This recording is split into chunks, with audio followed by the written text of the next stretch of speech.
Hi, my name is Wendy Selvig. I'm a certified aromatherapist. I'm a Young Living independent distributor and educator. And I love essential oils and I love to talk about them, educate about them. And this whole series of videos on YouTube are really designed for my team, for people who are in my Young Living downline, who I typically try to educate all the time. If you know me, you know I'm always trying to teach you something. So that's what this video is really designed for. If you happen to have stumbled upon it and you're not in my team, gain the education anyway, that's okay. If you are interested in learning about Young Living, contact me or someone in my team. You can also find us on Facebook as the Oily Academy. We are a group. We have hundreds and hundreds of people, and we all talk about oils every day. So anyway, this video, I specifically want to talk about the seed to seal process and why it is so important to have a purity of an essential oil. So when I went and got certified as a aromatherapist, my certification had nothing to do with Young Living. And I've researched different companies, so it's not like I was sold, only wanted to do Young Living. But you know what? Young Living oils are the only oils I trust. And as a aromatherapist, I hope that speaks to you. And here's a little bit about what I've learned. 95% of the industry or more is probably corrupt, or the oils are tainted. If you think essential oils are cheap, you're wrong. But so many companies have thinned them out. They've added synthetics, they've additives, they've added things, thinners, to make them cheap so they can sell them at Walmart, sell them on Amazon. They want to sell them cheaply. And you are harming your body if you put any of that stuff in, on, or around. I would recommend you don't use essential oils unless you know exactly where your oils come from and how they've been distilled, what tests they've been through. Unless you know they are pure, you are putting yourself in bodily harm. And I speak that as a aromatherapist, not as a Young Living distributor. I just love Young Living, and here's why. Because they, first of all, 25 years ago, are the ones that brought essential oils to the American market. They have surgical stainless steel vats, which make sure that no aluminum gets into the oils, no toxic metals, which that is a major problem actually with oils in the world. So before Young Living came along and had this idea of let's use them therapeutically, really essential oils were used for the perfume industry. So there's a handful of distilleries around the world, and those distilleries were meant for the perfume industry. So now you've got all these other companies. Everyone's jumping on the bandwagon. Everyone wants to sell essential oils because they work, because they're good for you, and people who use them see results. Well, so now we've got all these different companies selling oils, but they're not big enough to have their own distilleries, and they're not big enough to have surgical stainless steel vats. So what do? They go to the perfume industry oil companies as vendors. They buy those oils, then they put them in bottles, slap their own labels on them, and really most of the companies buy their oils from the same handful of distilleries. So it's the same oil that's out there. A lot of those oils have thinners, or they've been made synthetically in a lab. And while that sounds great, because you'll never run out, because you can always make them, you can take a synthetic peppermint and you can take a real peppermint and put them side by side, and they are not the same chemically. They smell the same, but they do not look the same. And the one that's synthetically made is devoid of anything that can help your body. And so it's really important that you have very pure oils. It's also important that your seed is verified and non-GMO. It's really important that your plants did not use pesticides.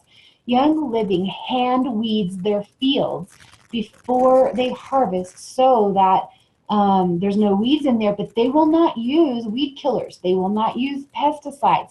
They use oils for pesticides. There's oils that make bugs go away. They spray the field with oil. They know how to do it so that no chemical ever touches the ground that those plants are grown in. And sometimes, and they even have all of this barometric pressure equipment. I've been to the farms. I've been to several of the farms. I've watched this. I love it so much. So they've got this barometric pressure reading that they do while they're harvesting.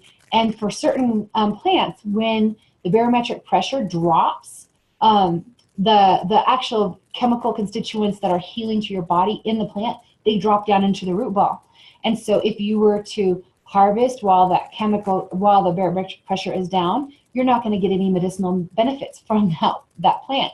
So they are constantly, every 10 minutes, they are barometric pressure reading. And when, as long as the pressure is right and they know that oil's in the plant, they'll harvest it. But otherwise, they stop harvest and they wait until the barometric pressure adjusts and come back to where it needs to be. They are that particular about this being that these oils are medicinal and that they are pure. That, like I said, no pesticides. They have this long list of regulations for any partner farms. Young Living has tons of farms around the world, their own farms, but they're growing so big that now they're having to partner with some farms, and so they have this huge long list of things that even like the ground cannot have ever had pesticide on it ever.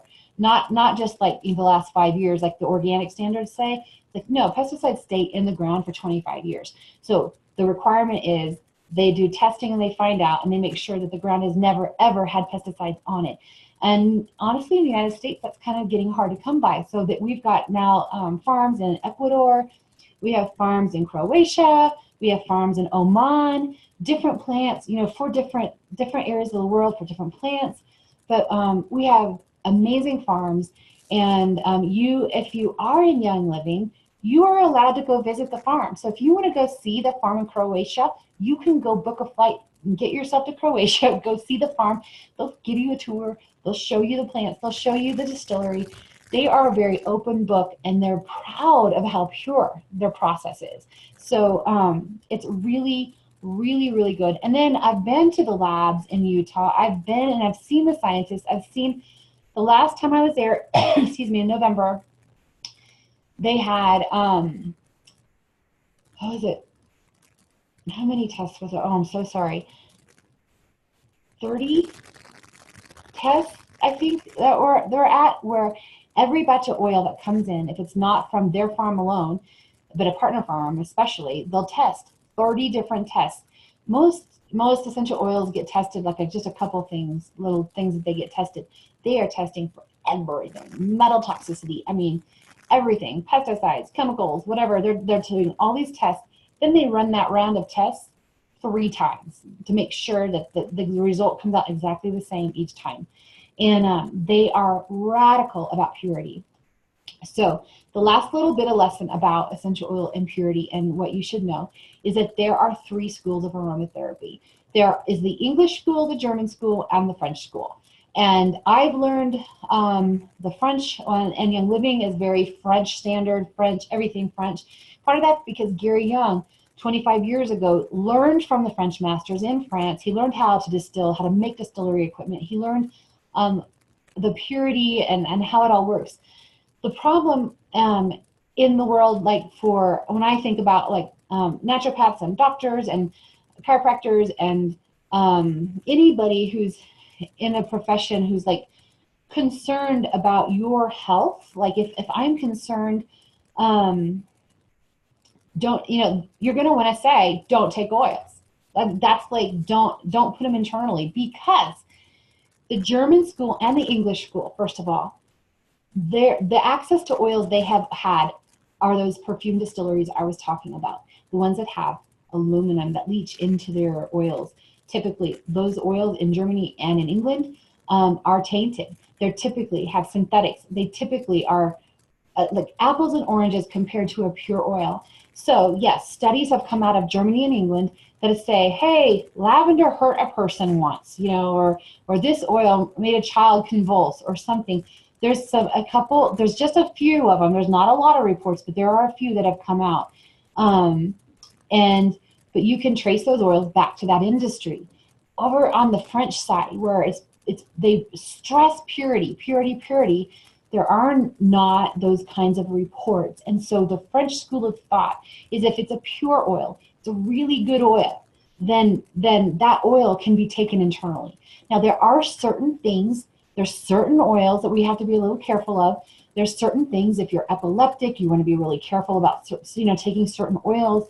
Of course, if you've got a medical condition, talk to your doctor. Find out, hey, is there anything that's going to hurt me? But typically, The oils, as long as they're pure, they are good in your body, and they support your body systems, and they're helping your health. So it's just good to know, because if you start getting online and you start looking at people's comments and stuff, and you will hear these mass warnings, and a lot of it comes from that German and English school of thought. The French school of thought stands opposed to that. And so there's confusion, there's a lot of really strong opinions, there's people who think they know everything, and they're going to tell you, don't ever take it. But listen, I'm just telling you to research it yourself, and just know, and especially with Young Living, you can trust the purity of these oils. Also, Young Living has recently come out with this Vitality line. So if it has a white label, it's actually labeled for internal use. So the FDA came out and said, hey, you can only put, you're limited on your labels. You kind of got to choose. You can't say that one label is topical or aromatic and ingestible. And so what they actually had to do, it's exact same oil, but like the lavender, let's say lavender Vitality oil, they have a regular lavender, which right here, see how that color is all purpley, and then they've got the white label, and this is the lavender Vitality. This, you guys, is the exact same oil in these bottles, but for regulation and for FDA compliance, they made a label that says this is for internal use and this is for topical use. So just so you kind of know about that, they have not changed any of the oils. None of the oils are impure so that you can't take them internally, or this one's more pure than other. This one's more pure because it's internal and this one's not. It's the exact same oil. They're just complying to label laws. So anyway, I hope that helps. Seed to seal. The seed to seal process, Young Living has set it out. It's very, very thorough, and they're very radical about their purity. You can actually go check it out at seedtoseal.com. You can learn all about Young Living's process, and I hope that helps and answers some questions. If you have any questions, feel free to send me an email, wendyselvig@gmail.com, or come find us on Facebook, the Facebook group and Facebook page, The Oily Academy.